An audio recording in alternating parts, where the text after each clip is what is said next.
और उदाहरण समझिएगा। महाभारत में आपने बर्बरीक का नाम सुना होगा। बर्बरीक जब महाभारत की तैयारियां चलने लग गईं तो बर्बरीक ने कहा कि मैं पूरा महाभारत 1-2 बाण से ही समाप्त कर सकता हूं। तो भगवान ने कहा कि तुम पीपल के पेड़ पर 1 बाण से सारे पत्तों पर छेद कर दोगे तो हम मान लेंगे कि पूरे महाभारत को तुम कुछ ही बाणों से समाप्त कर सकते हो। तो वो बर्बरीक जी ने उठाया बाण, चलाया और बाण मारा तो पीपल के सारे पत्तों में छेद हो गया। भगवान ने एक पत्ता अपने पांव के नीचे दबा रखा था पीपल का, जो गिरा हुआ था। तो बर्बरीक ने बाण चलाया, सारे में हो गया, पर बाण आके भगवान के पांव के पास रुक गया। बर्बरीक ने कहा केशव पांव हटा लीजिए, आपके पांव के नीचे पत्ता है। भगवान ने पांव हटाया तो बाण जाके पत्ते में छेद कर दिया। भगवान समझ गए कि ये कुछ ही बाण में पूरा महाभारत निपटा सकता है, इतना बलवान है। तो भगवान ने पूछा कि तुम इतने बलवान हो, ये बताओ कि तुम साथ किसका दोगे, पांडवों का कि कौरवों का? तो बर्बरीक जी बोले कि मैं उसका साथ दूंगा जो हार रहा होगा। इसलिए इनका नाम क्या पड़ा, हारे का सहारा, जो हार रहा होगा। तब भगवान बोले ये भी बात गलत है, भाई हारेगा तो अधर्मी। भगवान बोले कि पांडवों के संग तो मैं खड़ा हूं और दुर्योधन हारेगा, क्योंकि भाई कोई भी युद्ध होगा एक तो हारेगा ही, और जहां कृष्ण खड़े होंगे वो जीतेगा, और जहां कृष्ण नहीं होंगे, मतलब दुर्योधन तो सराय खुलेआम अधर्मी है ना, दुर्योधन तो खुलेआम अधर्मी है, पापी है। तो भगवान को लगा कि ये तो पापी के साथ खड़ा हो जाएगा, अधर्म के साथ खड़ा हो जाएगा, और अधर्म के साथ यदि आप खड़े हो गए तो अधर्म ताकतवर हो जाएगा, वो धर्म को मारेगा। इसलिए भगवान ने अपना चक्र उठाया और बर्बरीक का सिर काट दिया। काट दिया क्यों? अब मुझे आप लोग बताओ कि भगवान कृष्ण ने सही किया कि गलत किया? उत्तर दो, सही किया गलत किया? हैं? सही किया। क्यों सही किया? कि जो व्यक्ति गलत के साथ खड़ा हो वह समाज के लिए गलत ही है, वह समाज के लिए कभी सही नहीं हो सकता। तो भगवान ने सिर काट दिया। अच्छा, जब सिर काटा तो सिर काटने के बाद भगवान ने कहा बर्बरीक मेरा उद्देश्य तुम्हें मारना नहीं है, तुम मेरे से कोई वरदान मांग लो। तब बर्बरीक जी ने कहा कि प्रभु मैं इस महाभारत को देखना चाहता हूं। तब भगवान ने कहा तुम्हारा सर कट गया है पर तुम्हारा सर जिंदा रहेगा और तुम्हें कोई तकलीफ ना होगी, दर्द ना होगा। फलाना पर्वत है, वहां से तुम्हें पूरा महाभारत दिखेगा, ऊंचाई पर है, जाओ तुम वहां। भगवान ने उनके सिर को वहां स्थापित किया और अपनी दिव्य दृष्टि दी कि पूरे महाभारत को तुम आराम से देख सकते हो। अब पूरा महाभारत हुआ और पूरा महाभारत 18 दिन में समाप्त हुआ। पांडव जीत गए और कौरव हार गए, सारे कौरवों की मृत्यु हो गई। अब पांडवों को लेकर भगवान कृष्ण बर्बरीक के पास फिर पहुंचे, कटा हुआ सर। भगवान कृष्ण बोले बर्बरीक बताओ पूरे महाभारत में सबसे बलवान कौन था? उत्तर दो। बर्बरीक जी ने मुस्कुराते हुए कहा कि प्रभु पूरे महाभारत में मुझे आपके चक्र के अतिरिक्त कुछ नजर ही नहीं आया। अर्जुन को लग रहा था कि मेरा नाम लेंगे कि मैं बड़ा बलवान, मैंने पूरा महाभारत संभाला है। तो भीम भैया को लगा मैंने कौरवों को मारा है तो मैं बलवान। सबने अपनी अपनी डींगे भर रखी थीं, पर बर्बरीक जी ने कहा कि प्रभु आपके सुदर्शन चक्र के सिवा मुझे कोई भी वहां पर कोई किसी का, अर्जुन जो बाण चलाते थे वो 4 कदम पे गिर जाते थे, आपके सुदर्शन ने उन्हें पावर दी, शक्ति दी। अर्जुन का जो घमंड था कि मैं महाभारत को जीत चुका, मैं विजेता, अर्जुन का घमंड समाप्त हो गया, भीम का घमंड समाप्त हो गया। भैया एक बात कहें, कई बार आप भी घमंड करके क्या बोलते हैं, मैंने ये काम किया, मैंने ये काम किया। ना मेरी माँ, जैसे महाभारत जिताने में अर्जुन की ताकत नहीं है, भगवान की कृपा है। अर्जुन में इतना बल नहीं था कि वो महाभारत जीत सकें। सच बताओ यदि भगवान कृष्ण ना होते अर्जुन के साथ तो क्या पांडव महाभारत जीत लेते? ऐसे ही अर्जुन झूठे घमंड कर रहे हैं कि मैं जीता, मैं जीता। ऐसे ही कई बार हम लोग झूठे घमंड करते हैं, मैंने ये किया, मैंने वो किया। जैसे महाभारत में सुदर्शन चक्र के सिवा कोई नहीं काम कर रहा था, ऐसे हमारे और आपके जीवन में भी भगवान के सिवा कोई काम कर ही नहीं रहा। पर सफलताएं जब मिलती हैं तो हमें लगता है हमारी मेहनत है। हमारी मेहनत नहीं होती मेरी माँ, हमारे और आपके साथ भी भगवान की कृपा है। आपको क्या लगता है सब आप कर लेते हैं? मैया आप लोग जरा अपना एक हाथ ऐसे ऐसे करो, उठ रहा है? ए मेरी माँ, बस उठा, बोलो हाँ। अब ना कभी हॉस्पिटल जाना तो मरीज को डॉक्टर कहते हैं जरा हाथ उठाओ, मरीज नहीं उठा पाता, 1 इंच हाथ ऊपर नहीं कर पाता, बोलो हाँ।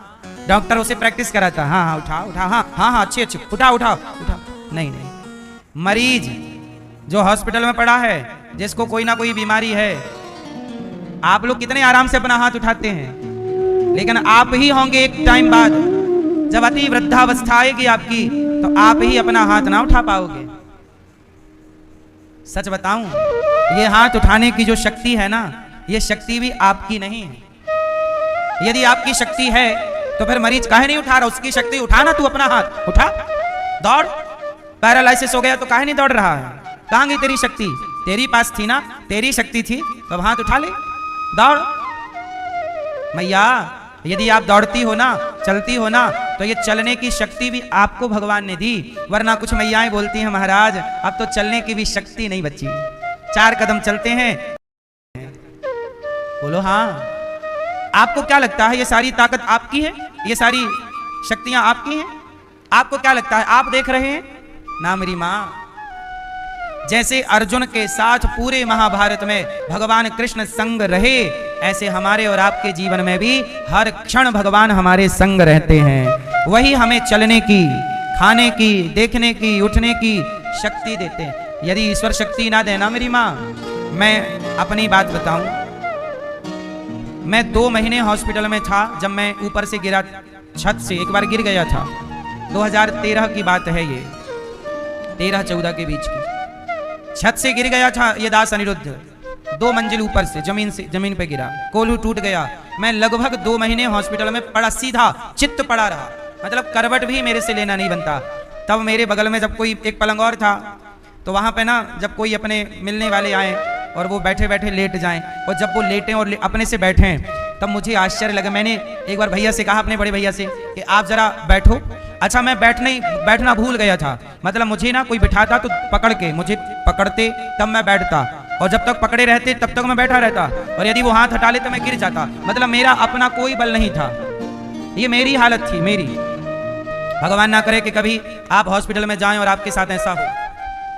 पर मैं हॉस्पिटल में 2 महीने था। मैया, मुझे उठाते थे ना भैया लोग और पिताजी, जो भी ऐसे हाथ लगाते तो मैं बैठता, थोड़ा सा खाता, और वो हाथ छोड़ देते तो मैं धड़ाम से गिर जाता। मतलब अपनी ताकत नहीं थी। जब उस समय मेरी अपनी ताकत नहीं थी, और आज ये दास यहां बैठा है, तो बताओ आज क्या मैं ये कह दूं कि मेरी ताकत से मैं बैठा हूं? उत्तर दो। तब मेरी ताकत, मुझे तब पता चला कि मैं बैठ पा रहा हूं, ये भी मेरी अपनी ताकत नहीं है। आप अपनी ताकत से बैठ भी नहीं पाओगे। कई बार हम भूल जाते हैं, हमारे पास जवानी है, जवानी के रंग में कुछ दिखता नहीं है। लेकिन याद रखना, भक्त का लक्षण यही है, तो हर समय ये अनुभव करे कि मैं अकेला नहीं हूं, मैं बोल रहा हूं। ये बोलने की शक्ति भी प्रभु ने दी है। एक बार मेरी आवाज चली गई थी, मैं बोल नहीं पाता था। सारा कुछ हो चुका है जीवन में, सारा घटनाएं घट चुकी हैं।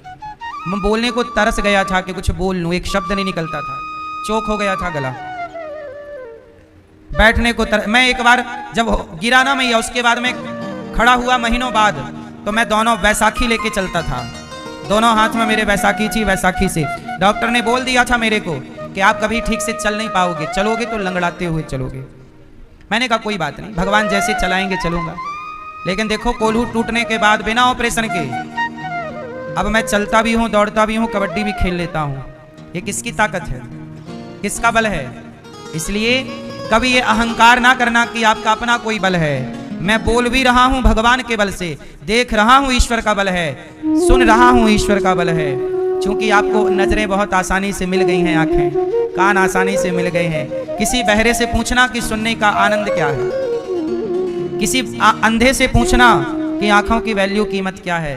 हम लोगों को हर चीज सहजता से मिल चुकी है, इसलिए हम लोग ईश्वर की इस देनगी पर कोई उनकी कदर नहीं करते, क्योंकि आसानी से मिला है। कहते ना, घर की मुर्गी दाल बराबर। ऐसी अंधों से पूछना कि एक छोटे बच्चे को, छोटा बच्चा, एक वीडियो मैंने देखा, एक छोटा सा बच्चा था, उसे दिखता नहीं था जन्म से, कोई रही होगी दिक्कत, वो देखता नहीं था। पर उसके माँ ने अच्छे डॉक्टर को दिखाया तो डॉक्टर ने कहा कि इसे चश्मा लगाएंगे, कुछ इलाज करेंगे तो कुछ संभावना है, ये शायद पूरा अंधा नहीं है, ये नसें पूरी सूखी नहीं है, ब्लॉक नहीं हुई, थोड़ा प्रयास करेंगे तो शायद देख ले, प्रयास कर लेते हैं आगे, भगवान की इच्छा। तो छोटा बच्चा था, सोचिए जन्म के लगभग 1-1.5 साल का हो गया, उसने दुनिया नहीं देखी, कुछ भी नहीं देखा, दिखता ही नहीं उसको। लेकिन जब उसकी आंखों में पहली बार चश्मा लगा और जब उसने देखा तो देख के अपने आप मुस्कुरा पड़ा, स्माइल, होठों पे मुस्कान। क्यों? उसकी दौलत क्या है? उसकी दौलत दृष्टि है, नेत्र। आपको 1 करोड़ दे दिए जाएं और कहा जाए कि दोनों आंखें निकलवा लो, और आंखें निकलवा लो और 1 करोड़ ये रहे, चाहिए? मेरी मां, आप वास्तविक में करोड़पति हैं, आपकी आंखें करोड़ों की हैं, पर आपके पास हैं इसलिए आपको उनकी कदर नहीं है। आपके कान करोड़ों के हैं पर आपकी कदर नहीं है। शिकायत से भरा जीवन आप लोग जीते हैं, हे भगवान तूने ये नहीं दिया, ये नहीं दिया, ये इतनी शिकायत क्यों करते हो? जो नहीं दिया उसकी शिकायत क्यों करते हो? जो दिया है उसका धन्यवाद तो करो। वाह विधाता, आपका धन्यवाद, आपने जो दिया है बहुत है।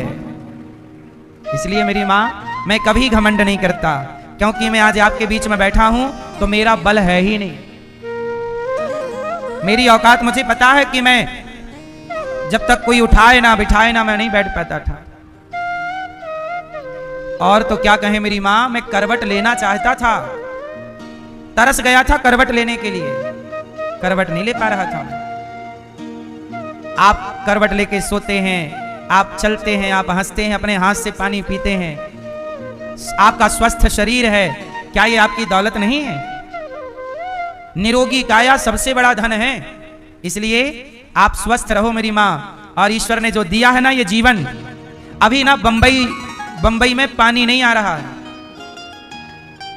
हाँ अच्छा ये बताओ, आपके घर में, आपके नगर में पानी आना बंद हो जाए तो आपके महल अटारियों की कोई कीमत रह जाएगी? आप बसा लीजिए बड़े बड़े शहर और बना लीजिए बड़े बड़े महल, पर पानी ना आए पीने का, नहाने का, फिर आप ये सब अटारी महल छोड़ के गंगा के किनारे घास की झोपड़ी बना के रहोगे, यहां पानी है। क्योंकि हर चीज आपको मिल रही है इजली, तो आपको किसी चीज की कदर नहीं है। फिर इसलिए मेरी मां, ईश्वर ने जी सुंदर सा शरीर दिया है, पीने को पानी है, खाने को बिंदास रोटी दे रखी है, परमात्मा ने फल फूल दे रखे हैं, यही तो जीवन में चाहिए। अब आपने आज के आधुनिक जीवन को और आज की आधुनिकता के कारण प्रकृति का संतुलन बिगड़ गया है, और जिस दिन प्रकृति अपना रौद्र रूप दिखाएगी ना, तो ये बड़े बड़े शहर, बड़ी बड़ी सिटियां खंडहर ना हो जाएं तो कह देना, बना लो तुम बड़ी बड़ी इमारतें, पर ये सब खंडहर हो जाएंगी एक टाइम बाद, पानी ही नहीं रहेगा। इसलिए जो ईश्वर ने दिया है, पानी पियो गिलास भर, तो ईश्वर का धन्यवाद देकर विधाता ये गिलास और पानी आपकी कृपा से मिला है। हर बात पर ईश्वर का थैंक यू, धन्यवाद। शिकायतें तो फिर हैं ही, मुझे कोई शिकायत नहीं है किसी से। आपको शिकायतें हैं? कई बार आप शिकायत करती हो, मेरा पति ऐसा, मेरी पत्नी ऐसी, मेरा बेटा ऐसा, मेरी बेटी ऐसी। मैया, जंगल कभी गई हो? जंगल जाओ तो जंगल में फलों के पेड़ भी मिलते हैं, मीठे मीठे फल।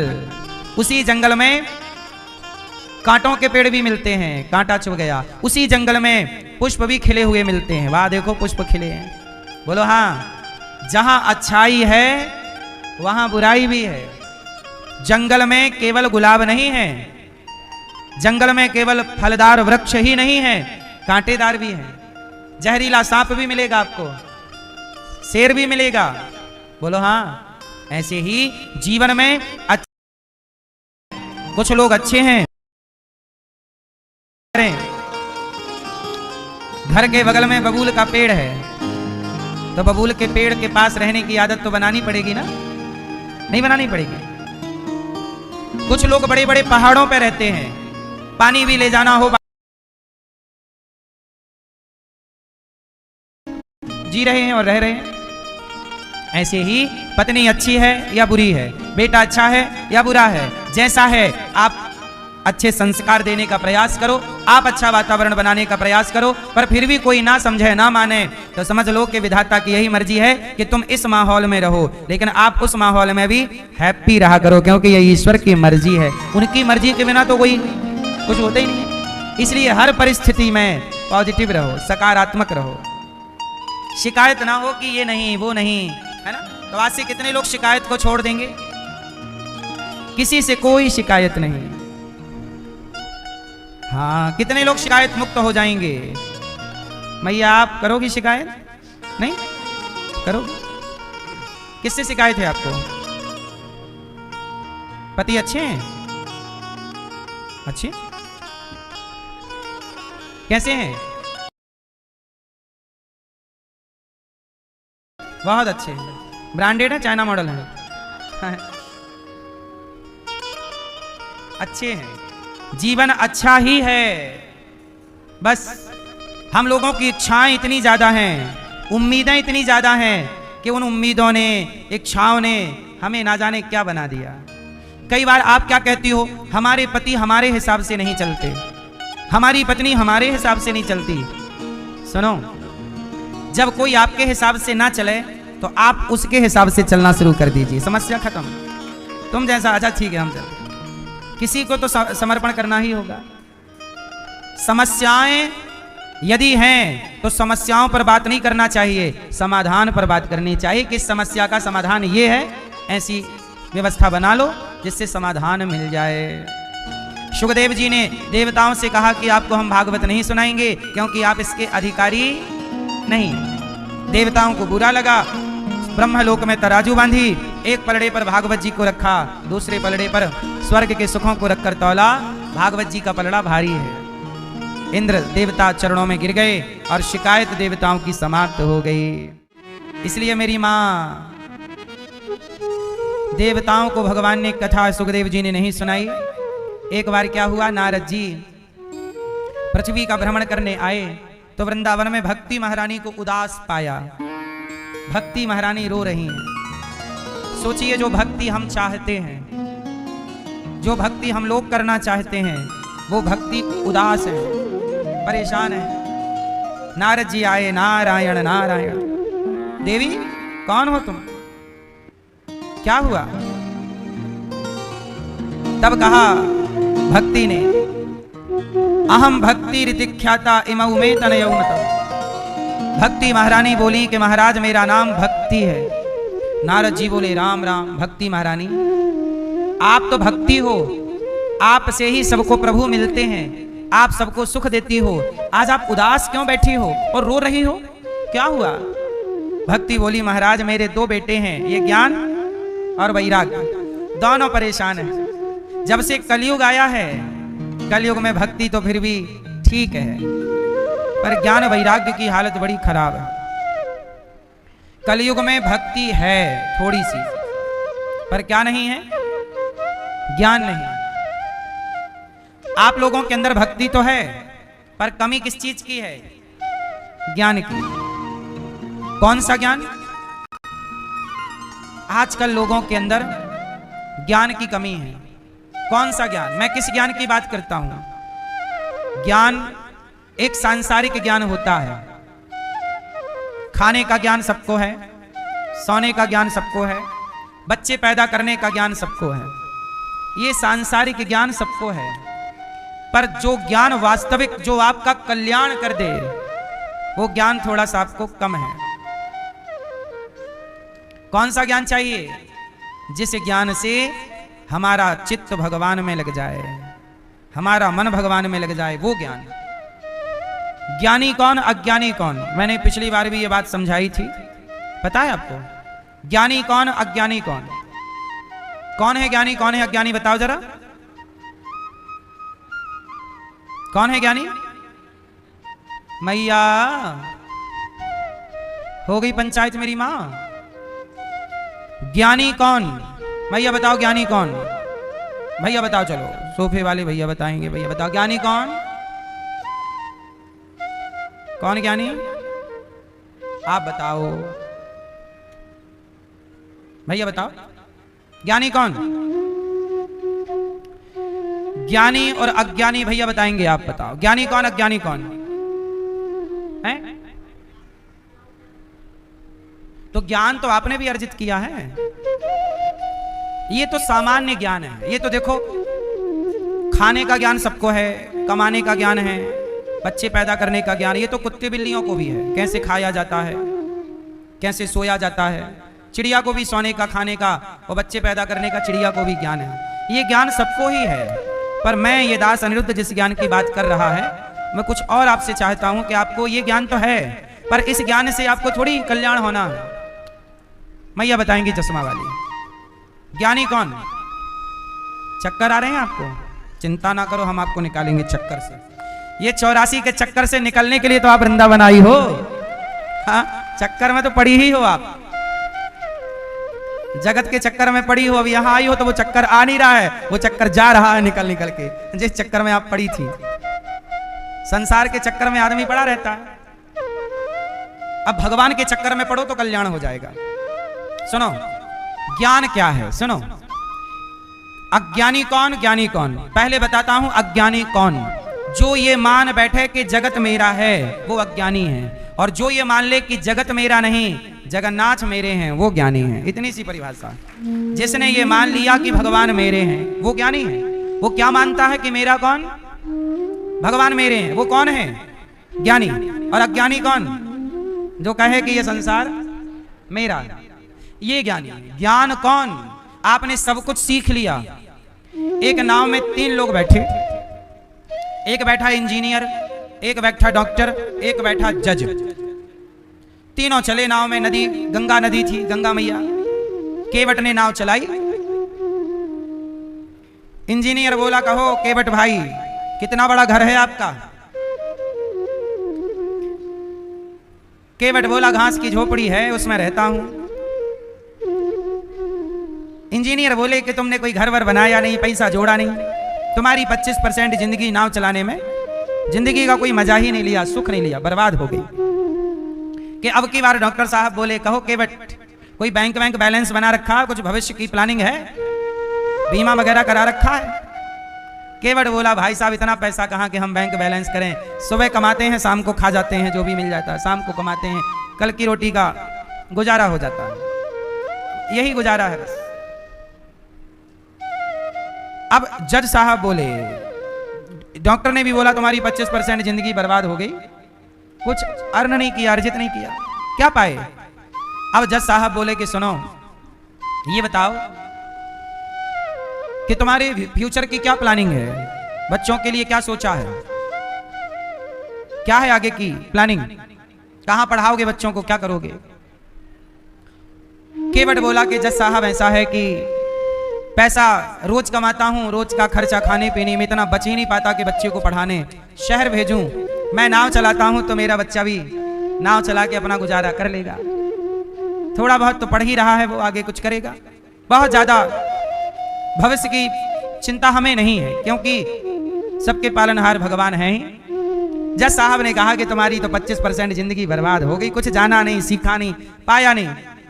अब केवट बोले, आप बताओ, आप तीनों में ये बताओ तैरना किसको आता है, स्विमिंग?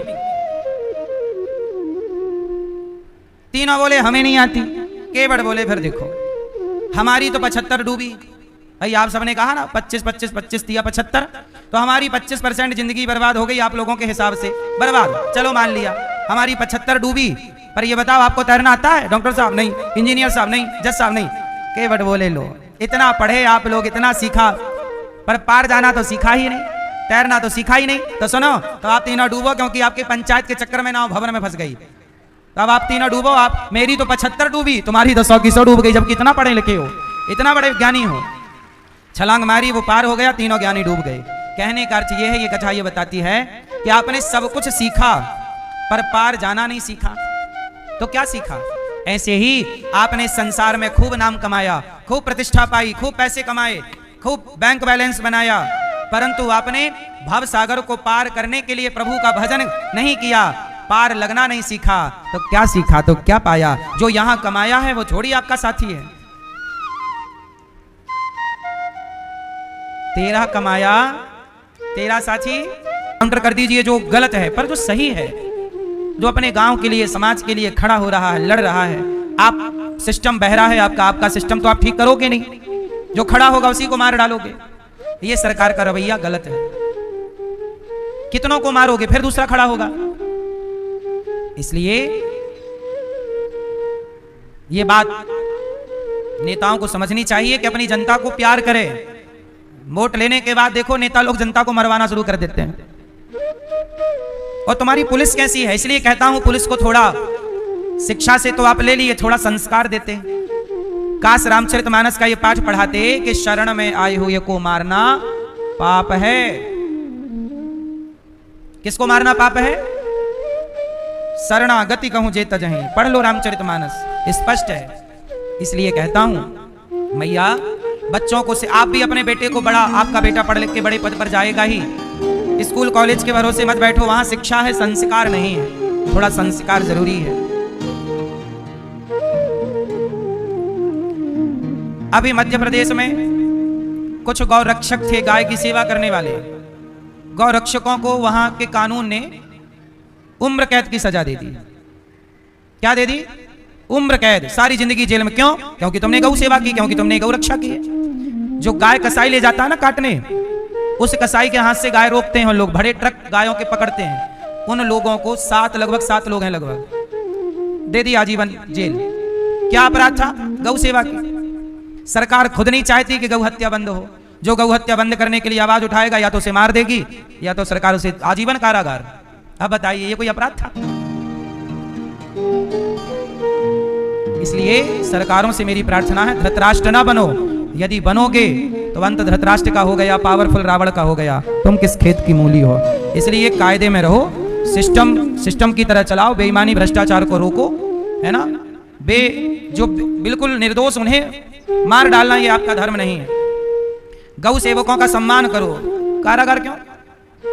जो मार रहे हैं कसाई उन पर कोई कार्रवाई नहीं हो रही, जो बचा रहे हैं उन्हें जेल है। उल्टा है कि सीधा है? बोलो, सिस्टम सही है कि गलत है? फिर इसलिए बहुत बड़ी गलती चूक हो रही है सरकारों से। सरकारों को ध्यान देना चाहिए। भारत में भ्रष्टाचार बढ़ रहा है, निर्दोष लोग परेशान हो रहे हैं, गाय की हत्या हो रही है। आप रोकिए इन सब गलत कामों को। जो गौ हत्यारे हैं वो मौत से घूम रहे हैं। प्रिय भक्तों, भगवान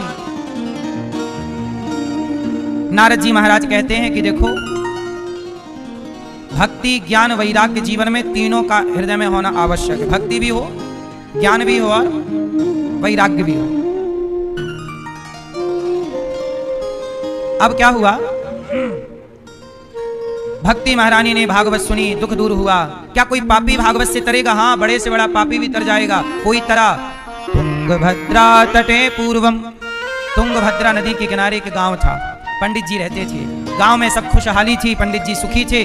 उनकी पत्नी के कोई पुत्र नहीं था, आत्मदेव जी के कोई बेटा नहीं था। बड़े परेशान रहते थे। बहुत पूजा पाठ, यज्ञ, जप तप किया पर पुत्र नहीं हुआ। उम्मीद छोड़ दी, कोई बात नहीं, प्रभु को जो मर्जी है। ठीक।